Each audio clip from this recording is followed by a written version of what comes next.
Las cosas funcionan cuando una persona se da cuenta por sí misma, aunque la ayudes, pero es ella, esta persona, la que se da cuenta de la importancia de cambiar. Y no va a cambiar si estamos constantemente recordándole lo que hace mal, constantemente recordando lo que no funciona.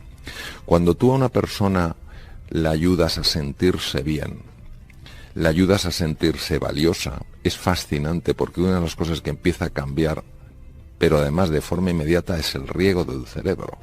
Al cambiar el riego del cerebro, esa persona empieza a darse cuenta de manera natural que lo que está haciendo a lo mejor no está generando ningún beneficio. Y en ese momento, al darse cuenta, entonces ella decide cambiar.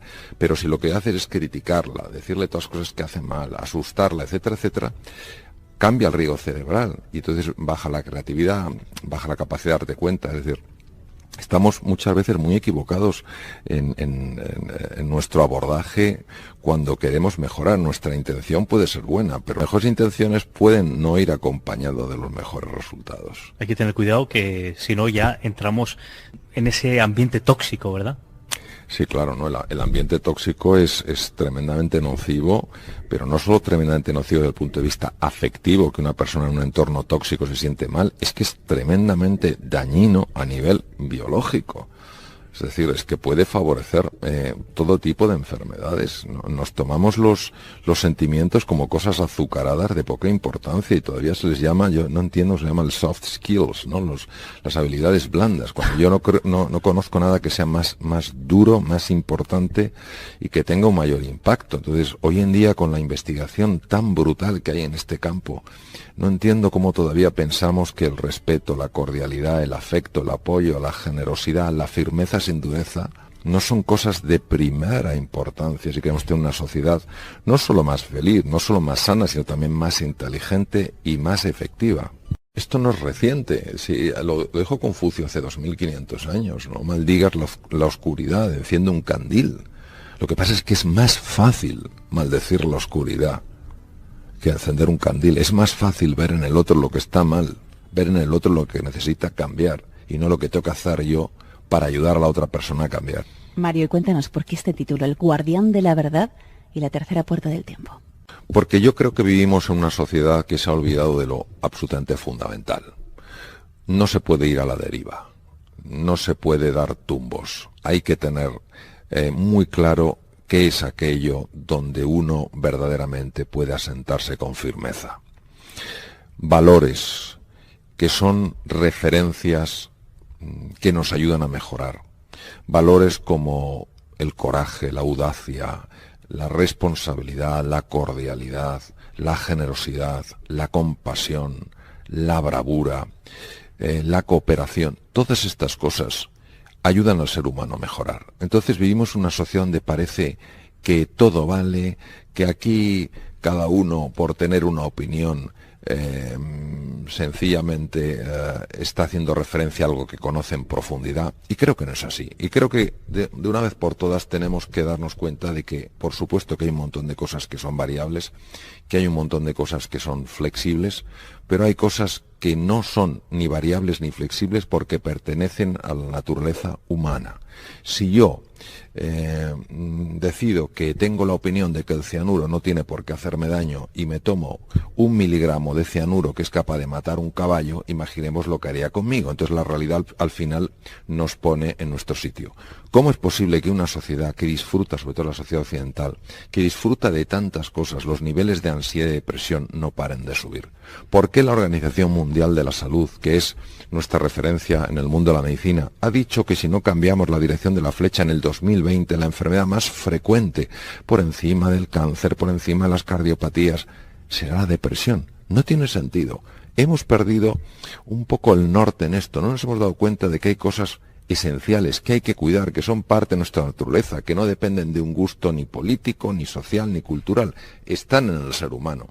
Y lo que he querido es que este libro refleje valores que creo que pueden ayudar a las personas a hacer frente a sus desafíos con más serenidad, con más ilusión, con más confianza, con más vitalidad y con mucha más sabiduría. Cuando tenemos que hacer frente a un desafío importante, o puede ser una enfermedad, o cualquier cosa que de alguna manera nos genere temor o duda, ¿qué diferencia marca el sentirte acompañado por alguien a quien respetas, a quien valoras y que tú notas que esa persona te quiere, te aprecia.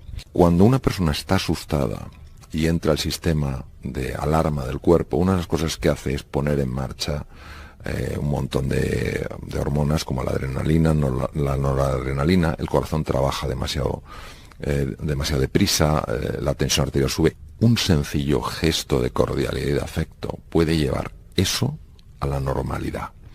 ¿Qué quiere decir? Que esto es un recurso de primerísimo nivel que no sé cómo a veces no se utiliza con más frecuencia.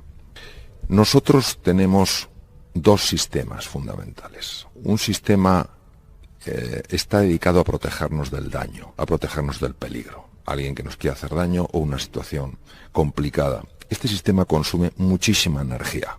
¿Y de dónde saca esta energía? Pues saca esta energía del otro sistema, que es el sistema que se dedica a mantener la vitalidad del organismo, a hacer que permanezcamos en equilibrio, a hacer que los daños que por el propio desgaste se producen se vayan reparando y favorece la juventud de una persona, es decir, hace más lento el envejecimiento.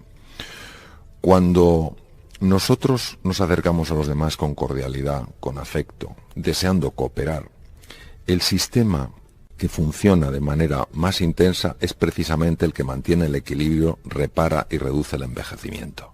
Digamos que es como un pensamiento positivo de todo lo que ocurre alrededor. Fíjate, hay que ser muy cuidadoso cuando uno habla del tema del pensamiento positivo, porque hay personas que pueden pensar que el pensamiento positivo quiere decir negar la fealdad, negar la violencia, negar las cosas que no son adecuadas. No, no es eso. Cuando nosotros hablamos de pensamiento positivo, no hablo de negar las cosas que están mal, no hablo de negar los problemas, hablo de poner el foco en las soluciones. Hablo de poner el foco no en la crítica, sino en buscar la manera de ayudar. Es en dónde pones el foco. Si estoy poniendo el foco en el problema o estoy poniendo el foco en la solución. Si estoy poniendo el foco en lo que no me gusta de la otra persona o estoy poniendo el foco en lo que esa persona tiene en común conmigo. Esa persona, igual que yo, tiene anhelos, tiene ilusiones, tiene luchas internas, tiene preocupaciones. De esto es de lo que habla el pensamiento positivo. Y lo que ya es difícil de negar por la cantidad de evidencia científica que hay, es que cuando una persona pone el foco en lo positivo, el organismo empieza a responder de una manera radicalmente distinta. Cuando una persona se enfoca en lo positivo, cuando una persona vive más que en la queja, en el agradecimiento, cuando vive más en la sonrisa que en la desesperanza, cuando vive más en el deseo de cooperación que en el enfrentamiento, bajan los radicales libres. Si es que está absolutamente visto que el estrés negativo, el distrés, sube los radicales libres, daña el tubo digestivo, libera cortisol, el cual a su vez daña el sistema óseo, el sistema muscular, mata neuronas en el hipocampo. Es decir, está todo tan absolutamente conectado y al final, ¿a qué te lleva esto? Te lleva esto a que la clave es mirar, o por lo menos que tu foco busque ver a la otra persona como un ser humano, no como un objeto, no como un obstáculo, no como un problema, no como un desastre, sino que le veas como una persona. Y claro, esto tiene un impacto muy grande en la otra persona. Claro, tiene que salir del corazón. Esto no puede ser un maquillaje, voy a hacer como si.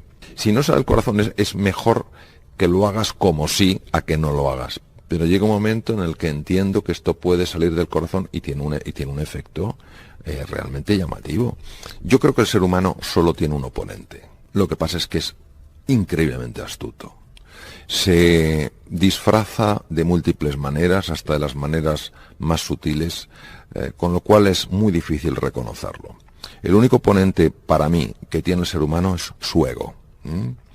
Porque el ego, cuando le domina a uno, no permite que haya espacio para el otro. Tú tienes que ser el centro de la circunferencia siempre. El ego es una creencia muy profunda, probablemente la más profunda que está metida en el inconsciente humano. Es una creencia de que yo estoy separado del mundo, de que yo estoy solo, de que yo estoy en peligro. Entonces, cuando esta creencia yo la vivo como una certeza, indudablemente vivo asustado. ¿Por qué? Porque me siento solo, porque me siento aislado y me siento en peligro. Es curioso que personas de la talla de Albert Einstein, muy conocido como físico y menos conocido como metafísico, en una ocasión dijo que había una pregunta que era la más importante de todas. Y yo he vivido eso personalmente y sé exactamente, o creo que sé, a qué se refería. La pregunta es, ¿vivo en un universo hostil o en un universo amigable? Si a la pregunta ¿vivo en un universo hostil? Yo respondo sí.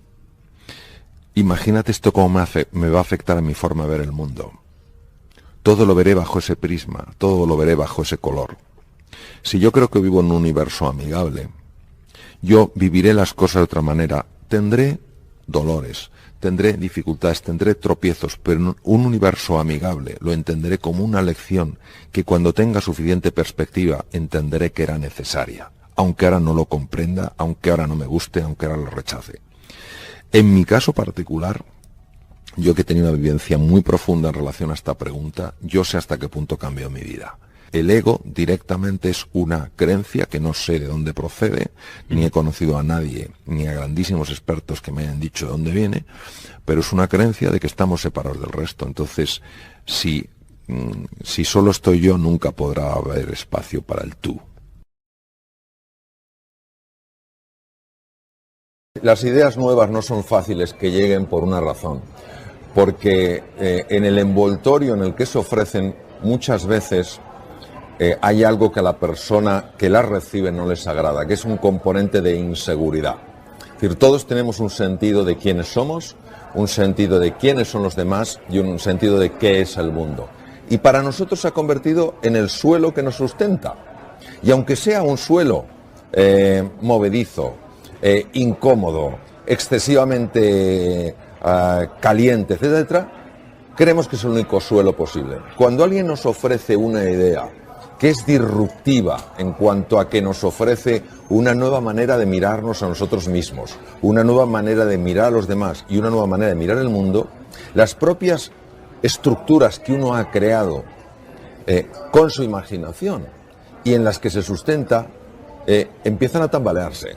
Y la persona puede sentirse insegura. En el momento en el que nota esa inseguridad o esa pérdida de control, puede automáticamente rechazarla, pero incluso es muy rápida a nivel inconsciente. Por eso esa idea tiene que ir siempre acompañada de un envoltorio que sea real y que de alguna manera diga, esto te va a ayudar a vivir tu vida. No tienes que dar un salto al vacío, puedes hacerlo poco a poco.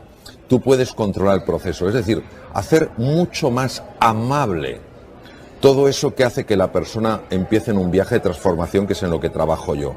Si tú vas y le dices, te voy a quitar el suelo sobre el que te apoyas, porque este suelo no corresponde a lo que tú te mereces, la persona se va a resistir porque considera que es el único suelo posible. Entonces, las ideas nuevas hay que envolverlas muy bien, y de hecho han sido rechazadas durante montones de años a lo largo de la historia. Claro. O sea, conozco pocas personas que hayan tenido, fíjate, el mismo caso de Albert Einstein. Cuando Albert Einstein optó a una plaza de profesor titular a una universidad alemana, el trabajo que presentó como capacidad de investigación fue ni más ni menos que la teoría de la relatividad. Pues no le dieron la plaza y además le dijeron que el trabajo solo tenía un valor estético, que carecía de ningún valor práctico, cuando hoy en día muchas de las tecnologías que se utilizan, su base es la teoría de la relatividad. Entonces, ¿qué quiere decir? Que no somos tan dados a la idea nueva, a la idea revolucionaria, sobre todo cuando nos revoluciona por dentro. ¿Qué pasa? Que cuando una persona abre este regalo, la idea empieza a funcionar en su interior y transforma su vida, claro, enseguida quiere compartirlo con otros, pero a veces la forma en la que lo quiere compartir es en plan dogmático. Tienes que hacer esto porque va muy bien.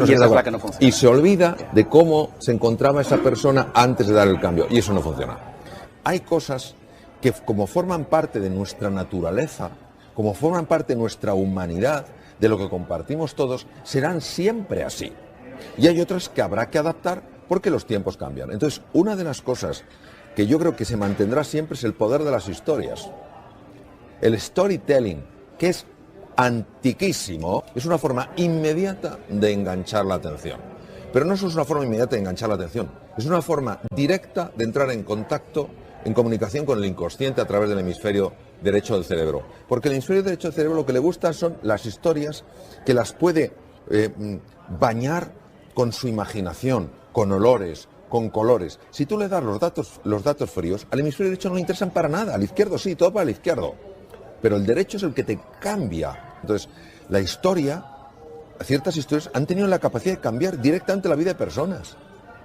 Porque han movido y dice, pero ¿esto dónde sale? Yo entré de una manera y salgo otra diferente. ¿Qué ha pasado? Es el poder de las historias. Pero claro, historias contadas con la pasión de aquel que las vive, contadas con arte, no simplemente con ciencia, no solamente os explico una historia, es vamos a vivir juntos esta historia. Entonces cuando tú creas ese espacio, es que no hay a quien no enganches. Algunas personas con las que tengo oportunidad de compartir charlas que tienen que ver con comunicación e incluso práctica o experiencias, pasar por experiencias, me dicen cosas como esta. Yo no estoy dotado para hablar y hay gente que está iluminada. Me gustaría conocer, Mario, en tu caso, ese primer día. Para empezar, habla una persona que no esté iluminada, por tanto no puedo hablar de lo que es la iluminación. Me pasa exactamente lo mismo. Pero yo recuerdo muy bien la primera conferencia que la di en el colegio, siendo un jovencito, y el profesor de literatura había explicado los escritores rusos. Entonces el profesor dijo, bueno, como esta clase de literatura y oratoria, mañana uno de vosotros que salga a explicarnos los escritores rusos. Y entonces yo levanté la mano y dije yo, vale. Entonces al día siguiente yo me preparo escritores rusos y empecé a hablar, me subí a la tarima y empecé a hablar a mis compañeros. Y la reacción de mis compañeros fue realmente dura. O sea, primero que no me hacían mucho caso, pero cuando terminó el profesor pidió feedback. Y no sé qué, no sé cuánto, a nivel de feedback de gente joven, ¿no? Pues no ha llegado, pues no sé qué, ninguna fuerza y tal. Y a mí me desconcertaba aquello, porque yo había hablado con una pasión. Entonces, cuando terminó, yo estaba, la verdad, pues un poco como diciendo, pues esto no es lo mío. Lo que es la vida, ¿eh? Esto no es lo mío. Esto no es lo mío. Esto no es lo mío. Y en ese momento el profesor dijo, pues ¿sabes lo que digo? Mirando a los alumnos, se me agarró y me dijo que Mario ha hecho una presentación espectacular. Le voy a poner un 10. Enhorabuena, Mario. Esa fue mi primera experiencia. Lo que me pregunto es qué habría ocurrido en mi vida si aquel profesor hubiera dicho, efectivamente, ha sido un desastre. Entonces, ¿qué pasa con muchas personas que creen que no están dotadas para hablar? Que tienen un genio interno, una voz crítica, que la han asimilado de alguien a lo largo de su vida, una persona que tal vez ni siquiera recuerden, y que les está diciendo todo el día, no sirves, no sirves, no sirves. Eso es falso. No hay una sola persona que no esté capacitada para comunicar. Para mí son viejas creencias que las vivimos como absolutas certezas y que tienen un poder paralizante absoluto. Porque como operan a través del inconsciente, hacen que la persona se bloquee, afectan las cuerdas vocales, afectan al patrón respiratorio, afectan al flujo sanguíneo en el cerebro, afectan a todo. Entonces, claro, la persona acaba de conseguir una evidencia de que no es capaz de comunicar para reforzar la vieja creencia. Cuando el problema es que esto es una profecía que se está autocumpliendo. Y hoy en día uno no puede darse el lujo de no aprender a comunicar. ¿Puede llegar a ser más importante el cómo se dice que lo que se dice? El regalo es el mensaje. El envoltorio es la forma en la que lo entregas. No hay ningún mensaje que, si no cuida el envoltorio, pueda entregar el regalo. La forma es el envoltorio, de tal manera que si tú quieres que llegue un mensaje, que es el regalo, has de cuidar el envoltorio, de tal manera que para mí la forma llega a tomar más relevancia que el fondo. ¿Crees que tenemos que cambiar en algo nuestra forma de comunicar? Sí, porque, por ejemplo, tiene mucho que ver con lo que se llama el span de atención o el rango de atención. Es decir, hoy en día se ha perdido, por el uso de las tecnologías, mucha capacidad de atención. Cuando hay personas que dicen...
que el ser humano puede estar en varias tareas, no conocen el funcionamiento del cerebro. El cerebro humano es de una única tarea, de plena absorción. Esa tarea, termino, me voy a otra. Y si tengo que cambiar, pues me voy a la otra, pero no sigo pensando en esta. Hay distintas universidades en Estados Unidos que están trabajando mucho con los médicos en lo que tiene que ver con el lenguaje y con la forma en la que se dirigen a los pacientes.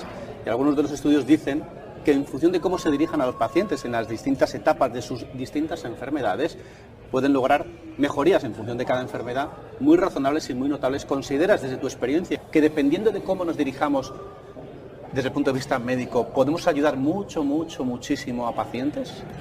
Esto ya es incuestionable, pero vamos a ver, no es incuestionable como hallazgo moderno. Esto fue descrito por Hipócrates y la escuela de Epidauro hace más de 2500 años, que la comunicación tiene una capacidad curativa. ¿Por qué? Porque la comunicación es parte de la narrativa, y la narrativa, al ser tomada por el hemisferio derecho del cerebro, tiene impacto directo en el cuerpo. Entonces, una narrativa donde esa persona se siente capaz, se siente con recursos, se siente acompañada, es una narrativa con un efecto radicalmente distinto de si esa persona se siente sola ante el peligro, lidiando con algo que le parece imposible de superar y además sin capacidad de compartir su sentir. Entonces, las ciencias más humanas, y entre ellas, obviamente, destacaría la medicina, tienen que tener, no como un debería, sino como un must, como un tengo, esa capacidad de comunicar. Y eso es esencial que se enseñe en todas las facultades de medicina del mundo. Estamos diseñados para comprender y sentir todas las historias. Claro, pero tú fíjate además la importancia que tiene la historia. Nosotros vivimos atrapados en nuestra propia narrativa. Yo estudié hipnosis en Arizona y conozco el poder de las historias en el cerebro para la sanación, para ayudar a curar a las personas. Hay personas que vienen atrapadas por una narrativa, por una historia que no paran de contarse y...